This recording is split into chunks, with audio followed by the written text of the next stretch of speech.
alto de un pirulí. Vamos a abrir un melón y para eso escribí una canción. Ser o no ser inquilino es un cuadro bizantino. Soy discreta, cual maceta, observando a quienes viven de las rentas. Los villanos, mano a mano, no conocen este podcast, está claro. Vamos a comer, vamos a brindar por el alquiler que no puedes pagar. Cuadro Bizantino, un podcast de Anabel Mora y Alejandro García. Bueno, buenos días. Buenos días, por la mañana. Como si no lleváramos ya 20 minutitos hablando. Son nuestros pequeños secretos. ¿Qué tal, José María? ¿Cómo estás? Bien, encantado de la colaboración con vosotras y ayer tuve un feedback de unas estudiantes de la Universidad de Alicante y que de alguna manera constataron que este es un medio como chulo y bonito de difundir el libro y los enunciados del libro. Entonces, la verdad es que muy bien. O sea, no, y me parece que lo mantiene activo de una manera como muy especial, o sea, que encantado, sí, o sea, seguimos. Sí, además, también que conste que quede claro que me interesa tanto Cuadro Bizantino en lo que tiene de reflexión sobre el libro, que es un espacio como el que yo pueda aportar al tema de la vivienda, que es un tema, digamos, que me parece esencial en este momento, que nosotros tenemos cosas que decir como personas, como arquitectos, como movilizadores, y Gabriel Rufián tiene que saber que estamos aquí, que estamos a su disposición. Dios mío, por favor. Tenemos que ir un día al Parlamento y aparecer allí con nuestra propuesta. Tenemos que ponernos en contacto con Dani. Que nos escuche ya. Durán, que ha escrito ese libro que está bien, etcétera. O sea que todo... Yo digo sí. Bueno, nosotros estamos esperando precisamente a ver cuándo podemos hablar con Javier Burón. Ya, sí, claro. Poquito a poco.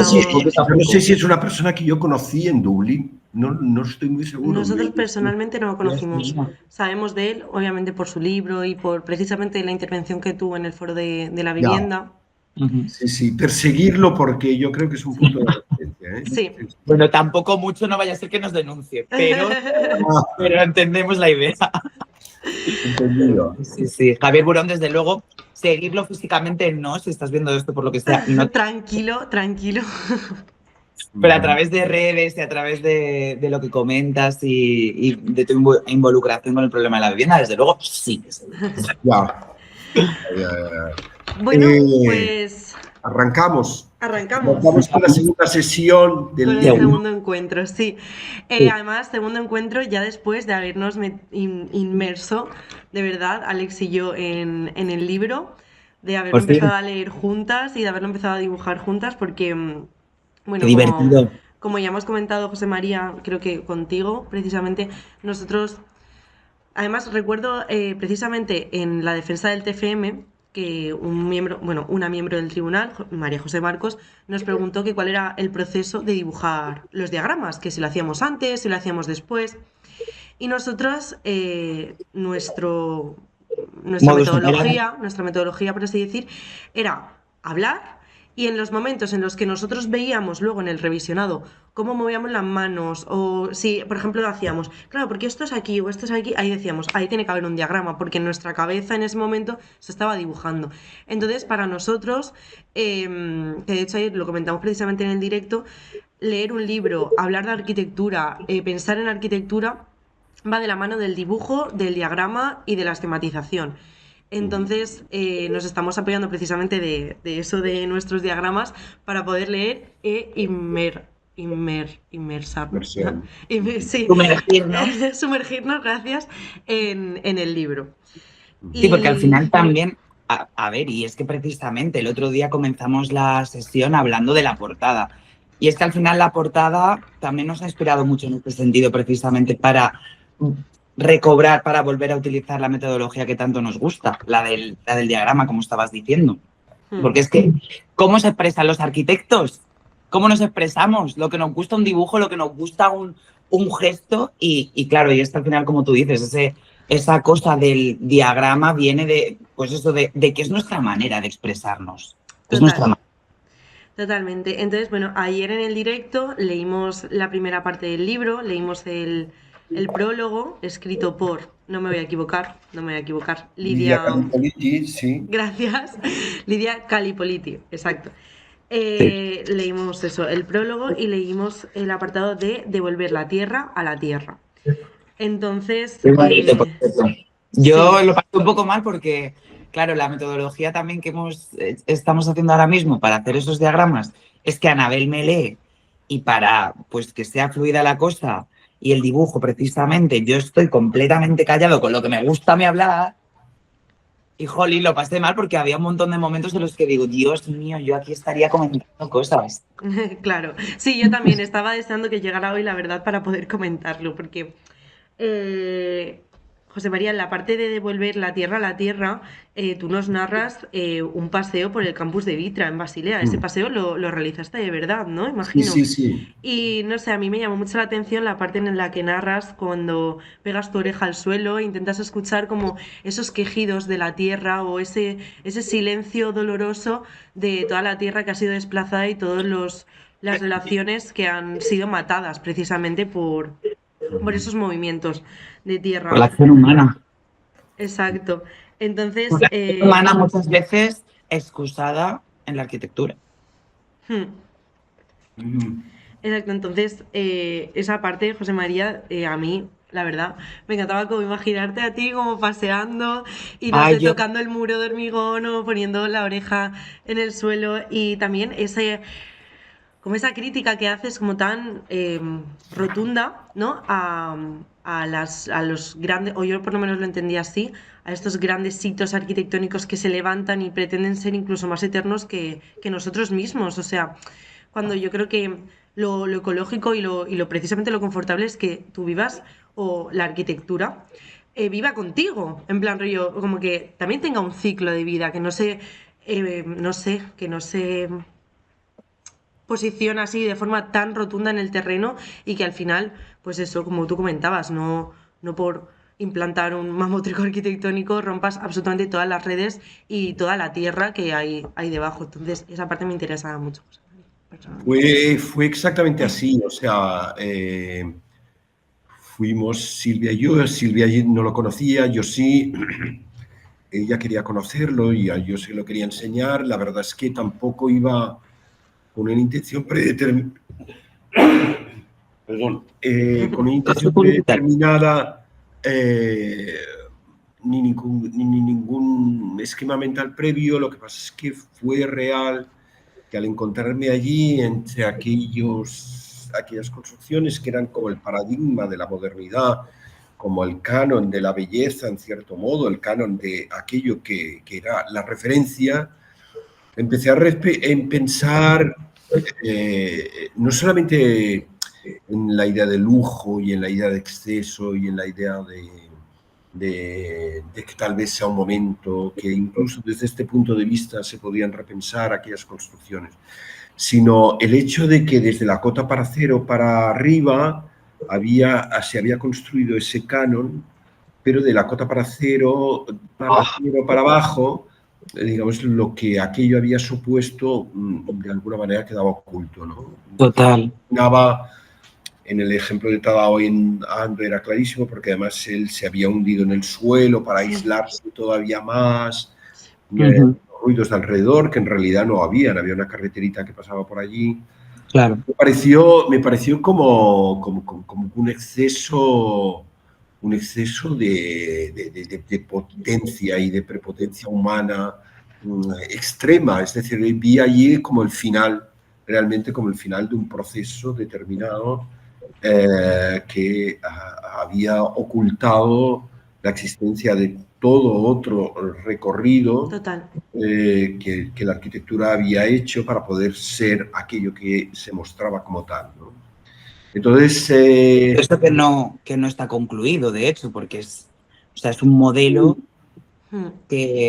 bueno, que es el modelo, de hecho, Ya, que tenemos ya, a día ya. de hoy. Es que tenemos El una modelo, gran herencia y de hecho aún precisamente a día de hoy en las escuelas la en herencia. la escuela de arquitectura se estudia el movimiento moderno como, o sea, hay pocos momentos en los que se es crítico precisamente, Ya, ¿no? Con ya, ya. esto. Sí, Pero sí. luego, aparte, independientemente del movimiento moderno, también el concepto de, por ejemplo, urbano que tienen nuestras ciudades en muchos casos, por desgracia para nosotros y por desgracia para nuestro planeta, precisamente con lo que estábamos comentando, ese modelo que también comentamos precisamente en el foro, de pensar que el territorio es infinito, que la tierra nunca se acaba, que va a estar siempre, que siempre va a quedar. No es así. O sea, el territorio es literalmente el único recurso de la tierra. Bueno, el único no, porque ahí también está el agua, que tampoco es infinita, que se puede acabar y que tenemos que ser conscientes de ello, por favor, que tenemos que ser extremadamente respetuosos. Totalmente. Lo digo porque seguimos viendo esos modelos urbanos tremendamente expansionistas que es que salta a la vista de que no son conscientes de que en pleno año 2025 esta es la realidad, este es el paradigma de que el terreno llegará a un momento en el que puede que no quede más. Entonces, bueno, lo que ocurrió es que allí apareció la imagen de que se generaba, digamos, un proceso en el tiempo al revés, ¿no? De devolver la tierra a la tierra, es decir, que aquella tierra que había sido desplazada a las afueras de la ciudad, de Basel, de Basilea, de alguna manera volvía porque se deshacía. Hay un cuento muy bonito de Alejo Carpentier, que es La semilla del tiempo, en el que está explicando una historia de un palacio que se deshace, cómo las tejas bajan en lugar de subir, etc. Y entonces imaginaba este momento de deshacer, y quien contribuía a ese deshacer, sobre todo, quien estaba ya contribuyendo a ese deshacer, esta idea de aquello que ocurría a pesar de esas construcciones por debajo de ellas, ¿no? Es decir, entonces fue cuando apareció la idea de que existían ya unos túneles que estaban trabajando en esta dirección de transformación, ¿no? Es decir, y la idea de los túneles me gustaba mucho, ¿no? Porque a lo mejor influido por lo que estaba ocurriendo en Gaza, etcétera, etcétera. Claro. Pensaba la vida de estas personas ocultas, etcétera, etcétera. Las consecuencias también. Y entonces fue cuando construir un poco lo que era el material para hoy, ¿no? Que era el hecho de poder hablar de los 3 túneles que el libro habla, que es ecología de la escritura, como una manera de generar el habla. Va a ser importante esta palabra, habla, porque en un momento determinado el libro, yo escribí un poema que se llama La hermana y el habla. La hermana y el habla. Okay. La hermana y el habla. En realidad, las 2 palabras funcionaban porque cacofónicamente, es decir, por sonido, me parecía que estaban bien, me parecía que funcionaban. Pero luego a medida, y por un lado, digamos, la hermana era, digamos, como una aproximación hacia la ecología en términos de femenino, es decir, el hermano, la hermana, es decir, este parentesco de los que habla Donna Haraway, que uno de ellos podía ser, digamos, entenderla así. Y luego, por otro lado, digamos, el habla como una condición opuesta a la idea de discurso y a la idea de relato, ¿no? Es decir, tanto el discurso, entendido como esa entidad política que viene como prehecha y preparada ideológicamente, y digamos que el político fundamentalmente suelta, el speech, y el relato como una narración más o menos lineal de una serie de acontecimientos que tratan de llegar a una conclusión. Claro. Frente a estas dos ideas, el habla se produce en unos términos de generar una conversación inacabada, por ejemplo esta que estamos teniendo nosotros, en la que van apareciendo de una manera bastante informal, pero de la cual guardamos registro, pues distintos inputs y distintas referencias, distintas palabras, distintas emociones, que yo creo que ni en el relato ni en el discurso aparecerían porque tienen una entidad más, y entonces más lineal, lineal, por decirlo así. Entonces yo dije, bueno, hay 3 túneles planetarios para mí, que es el objeto de hoy, que están ya en funcionamiento. Y esos túneles, perdona que te corte, José María, a ver si Sí, entendí sí, bien. tú cortas. ¿Esos túneles son los que se les quitó a la Tierra, o son los que estaban debajo de estas construcciones? ¿O no? ¿O esos túneles están en otro lugar? Esos túneles son los que estamos construyendo, nosotros con las otras especies, nosotros de una manera... Vale. Nosotros son entre vosotros y yo, entre tú, Maribel, en Alicante, no sé dónde, yo en Alicante en otro sitio, Alex en Luxemburgo, no sé qué, hay como un túnel construido. Casi. De la misma manera, de la misma manera que hay unos túneles que el habla está construyendo, es decir, invisibles, y esta condición me parece que es muy bonita, digamos, porque no pueden ser detectados porque no quiera verlos, es decir, y son por lo tanto difíciles de sabotear, ¿no? Sí. Y son herencias de aquello, digamos, que hubo en aquel territorio, pero también son incorporaciones nuestras a una nueva vida que queremos que tenga aquel y otros territorios, ¿no? Pero yo tengo una duda entonces, José María, no sé si yo ahora con el tema de los túneles voy por el buen camino o no. Guíame, necesito brújula. Entonces, esos 3 túneles planetarios tú los estás vinculando con esos 3 conceptos que acabas de mencionar de discurso, habla y relato, ¿o no? No. Los 3 túneles planetarios para mí son la ecología de la escritura, es decir, el hecho de lo que estáis haciendo en Cuadro Bizantino, es decir, de hablar de la vivienda. El Cuadro Bizantino vosotros lo podéis entender muy bien, pero el Bizantino no intenta resolver el problema de la vivienda. Lo que dice es que el problema de la vivienda es un problema del que hay que hablar y vamos a hablar, punto. Vamos a hablar con Javier Burón, con Dani con Gabriel Rufián, con el otro, con el presidente del gobierno si se presta, etcétera, etcétera. Y vamos a escribir sobre esto. Y entonces esta ecología de la escritura me parece, digamos, como sustancial. El segundo de ellos es el concepto de error del sistema, es decir, que tú estás incidiendo en un lugar que has detectado que hay una fisura por la cual tú accedes, y en esa fisura por la cual tú accedes, que es singular, que es bizarra, que es extravagante, que es disidente, que es rebelde, etcétera, etcétera, tú estás introduciéndote, digamos, en un cuerpo determinado, un sistema determinado, y tú estás haciendo... Nos gusta un espacio de disidencia. Espoletas que ni siquiera esperabas. Y el tercero sería las terceras instituciones, que para mí es una cuestión importante, y es el hecho de que por ejemplo, el Cuadro Bizantino sería una tercera institución. La Cuarta Piel aquí en Alicante sería una tercera institución. Es decir, frente a las instituciones gubernamentales y frente a las instituciones paraculturales o culturales, como pueden ser los museos, pues lo que habrían son las terceras instituciones. Claro. Que es un título sacado del texto Terceros Paisajes de Gilles Clement, en los que él habla de que entre el paisaje urbano y el paisaje agrario hay otro, está construido por nadie, y es el que aparece en las veredas, en las que nadie cultiva, y allí es donde aparece la mayor diversidad, ¿no? Claro. ¿Y cómo crees, José María, que se pueden como... Desaparece la acción humana también. ¿Qué? Desaparece la acción humana. No, claro, desaparece la acción humana.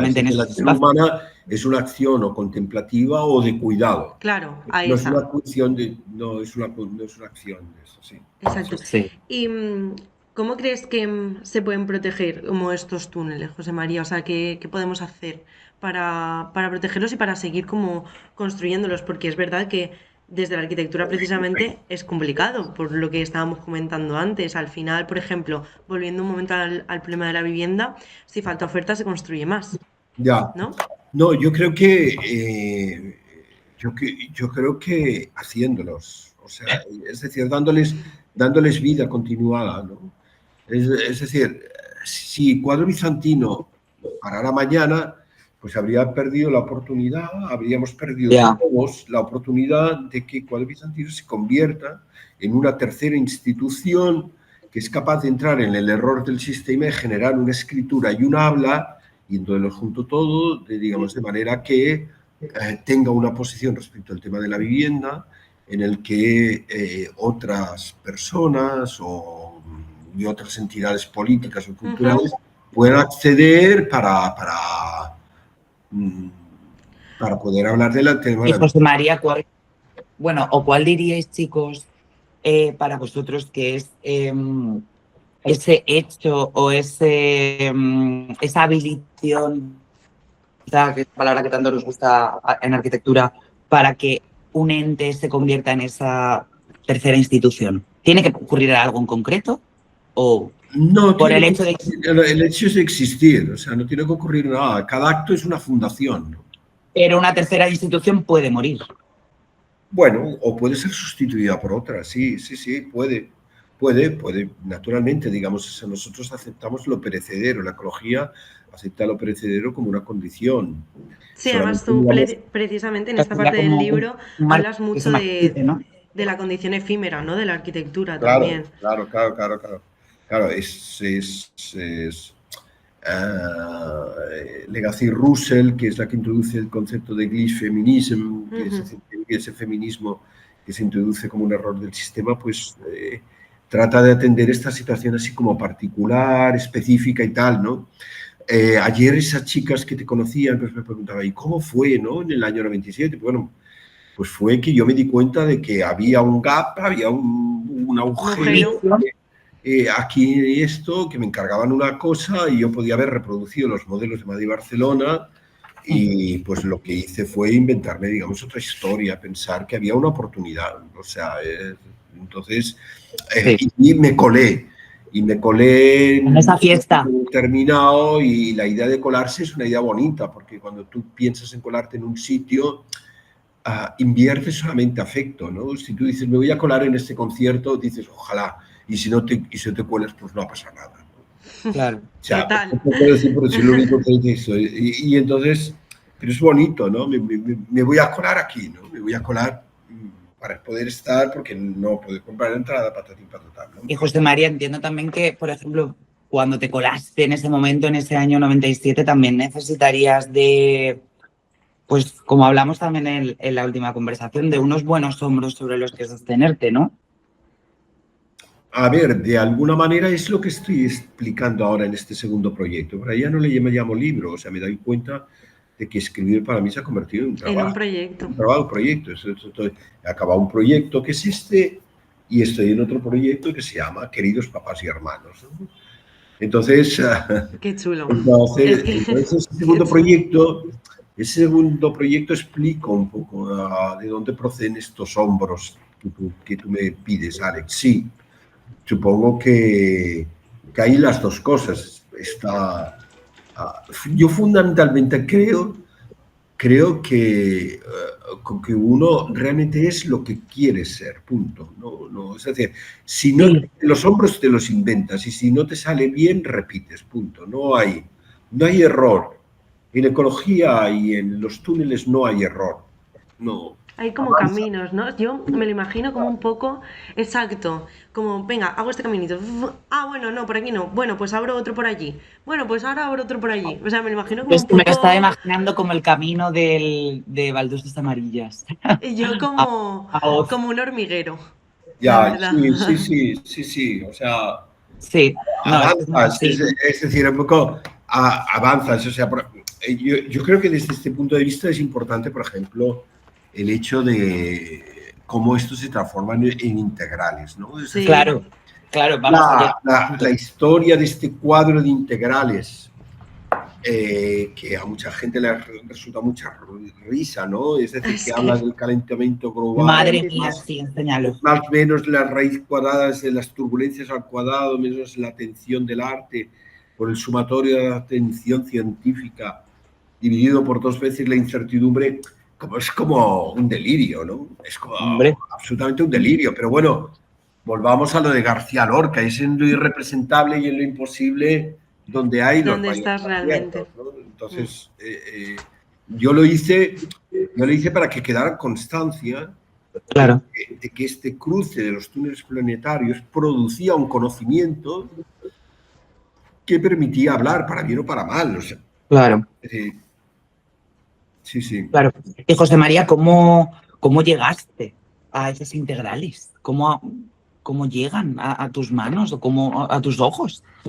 Tal vez porque tuve un profesor de matemáticas en la Escuela de Arquitectura de Barcelona, que era Picalleja. No sé si habéis oído hablar Picalleja. Picalleja es un Yo personaje. solo sé que el nombre impone, el apellido impone. Picalleja, por ejemplo, mi amiga Carmen Herrero, que es matemática, pues cuando yo le dije que yo había tenido profesora Picalleja, pegó un bote en el... Pues uno,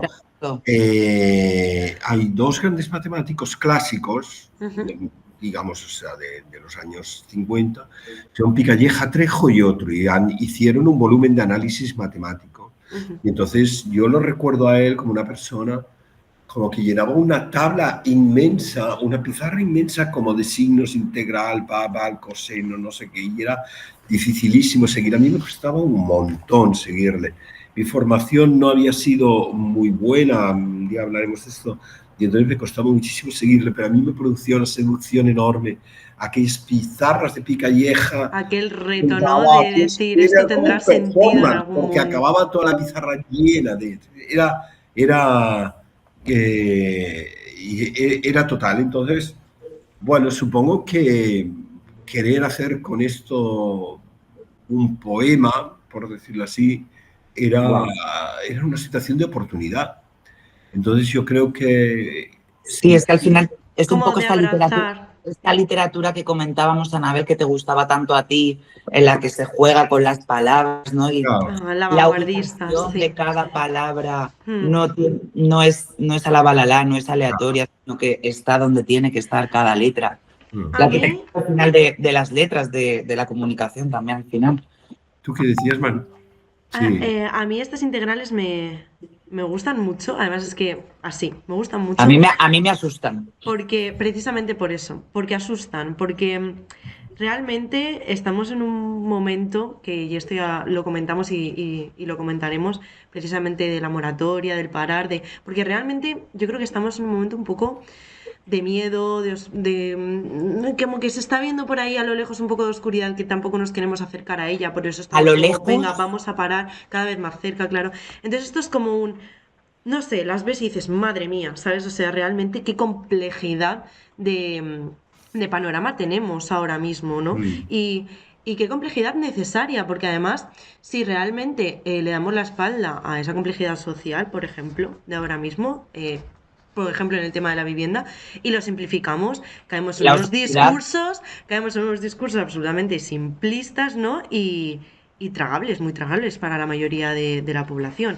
Y eso obviamente se convierte en fanatismos y todo eso. Entonces esto es como una representación de decir, vale, o también me imagino a ti, ¿no? José María, súper jovencita ahí, delante de una pizarra inmensa y decir, madre mía, esto lo entenderé en algún momento, ¿no? Pues esto es un poco como, esto se solucionará en algún momento, o sea, es como un paso valiente a decir, vale, esto es complejo, pero hay que ponerle nombre, hay que ponerle apellido, hay que ponerle forma, hay que ponerle un tipo de integral, ¿no? Entonces, no sé, me parece como un ejercicio muy, muy bonito, muy, muy oscuro también, un poco. Sí. La palabra es reto, ¿no? Sé que es complejo, o sea, estoy ahora mismo con ese miedo en el cuerpo metido porque veo esto y me abrumo, pero aún así no tiro la toalla y como decía precisamente en ese arranque del libro, aunque te asuste, sigue. Claro, aunque no lo entiendas, sigue, ¿no? Sí, exacto. Es por eso decir, se acabarán las terceras instituciones, depende de nosotros si queremos seguir o no. Se acabará el cuadro bizantino, pues dependerá de vuestro empaque de seguir o no seguir. No se ha acabado, la escuela de arquitectura se ha ido transformando, yo puse unas condiciones, se generaron, ahora sigue de otra manera, etcétera, etcétera, pero ahí sigue, ¿no? Es decir, ayer fue una ilusión encontrarme con estas 3 chicas que me hablaran como dándome las gracias por lo que había sucedido, que tampoco tenían por qué dármelas, pero bueno, era una manera de referirse a la condición confortable, políticamente, lógicamente, de un sitio con el que se identificaban, y esto era extraordinariamente pues placentero, ¿no? Damos Entonces, fe de ese confort político de la escuela de arquitectura. entonces es ir atreviéndote a generar argumentos, diagramas, acciones, enunciados, hablas, etcétera, que multipliquen un poco como la disparidad de los puntos de vista. Total. De cómo ocurren y por qué ocurren las cosas, ¿no? Entonces, Total. Un poco, y eso es, todo este pegamento es de lo que habla la ecología al final, ¿no? Es decir, son experimentos ecológicos impuros que pueden salir o no pueden salir, ¿no? Y al final, qué guay es precisamente generar un espacio como, en este caso es la Escuela de Arquitectura de la que estamos hablando, que invite, aunque sí, que allane el camino para que otros experimentos menos ecológicos o ecológicos todos ellos sigan ocurriendo, porque al final nuestro proyecto, Cuadro Bizantino, precisamente esta tercera institución, voy a empezar a referirme así como cuando hable de Cuadro Bizantino, es un experimento ecológico también, Claro, podríamos decir. Sí, claro. O sea, recordar un poco con las tres situaciones en las que me gusta en este momento, entre comillas, ejemplificar o dividir qué es lo que sucede en el contexto de la arquitectura. Está, digamos, o sea, en las que a mí me interesan. Aquellas en las que la ecología se ha instalado, aún construyendo en el mismo edificio, y se ha instalado, digamos, produciendo determinados artefactos dentro de ella que permiten que los postulados del movimiento moderno ya hayan quedado desplazados. Esta sería una situación.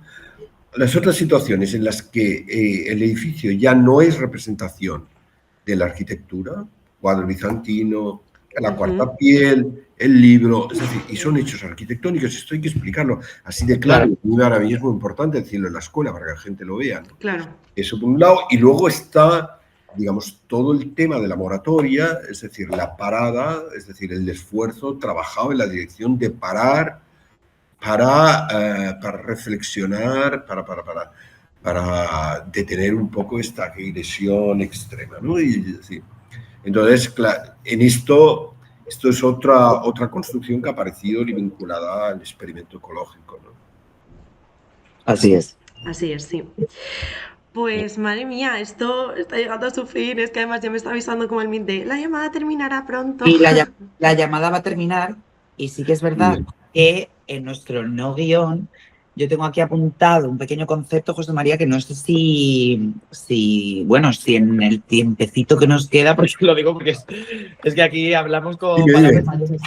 No, yo quería poner sobre la mesa también este lenguaje telepático. Claro. Es para mí muy importante darme cuenta de ello. Es decir, puede ser muy extraño, puede ser muy bizarro, pero me parece Me encanta esa palabra. Es muy real en el sentido de que los chamanes se tomaban sus sustancias para poder conectar con el más allá, ¿no?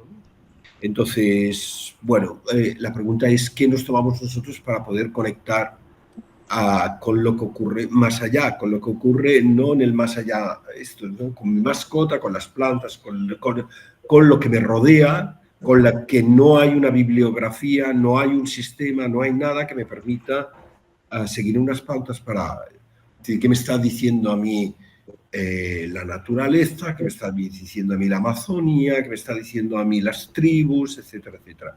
Y entonces yo creo que aceptar que existe una condición telepática es aceptar que existe una comunicación más allá de que la podamos entender o no la podamos entender, con lo cual plantea el otro problema de que no tengo por qué entender todo lo que sucede, ni quiero entenderlo todo lo que sucede, y sobre todo no quiero controlar todo lo que sucede. Sería horrible. Es decir, el poder trata de controlar absolutamente todo lo que sucede.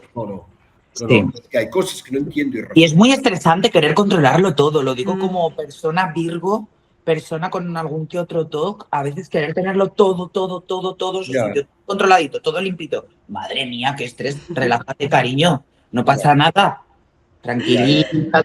Pues es muy interesante esto que comentas, José María, porque Ese es que tema todo el rato telepático me es el que... viene, todo el rato me viene el micelio a la cabeza cuando hablas de Claro, telepatía y de conexiones que no entendemos, porque al final Claro, es que es claro. muy importante. O sea, yo creo que es como un gran ejemplo de lo que debería de ser todo el mundo, ¿no? O de lo Sí, que incluso quizá es en otros idiomas que no son estudiados o no tienen nombre, ¿no? Como precisamente el micelio.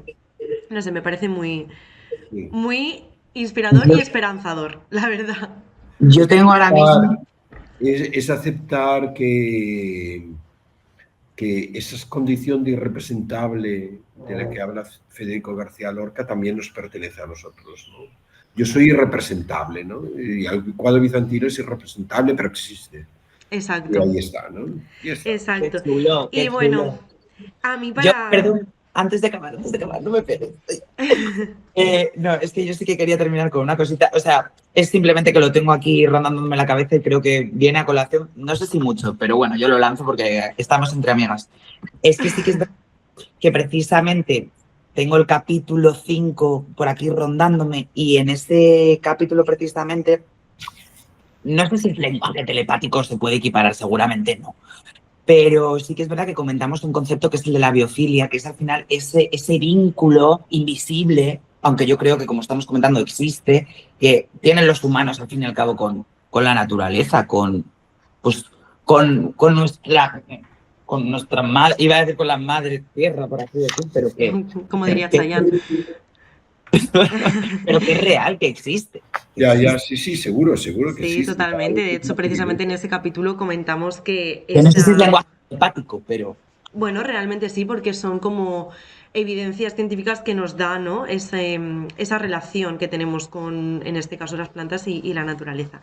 Pero para cerrar, yo es que quiero leer este parrafito, que creo que es mi favorito de lo que leímos ayer, que es, porque es como muy rotundo, muy contundente, en plan, es ¿En que qué página está? está en la página 14, está bien prontito.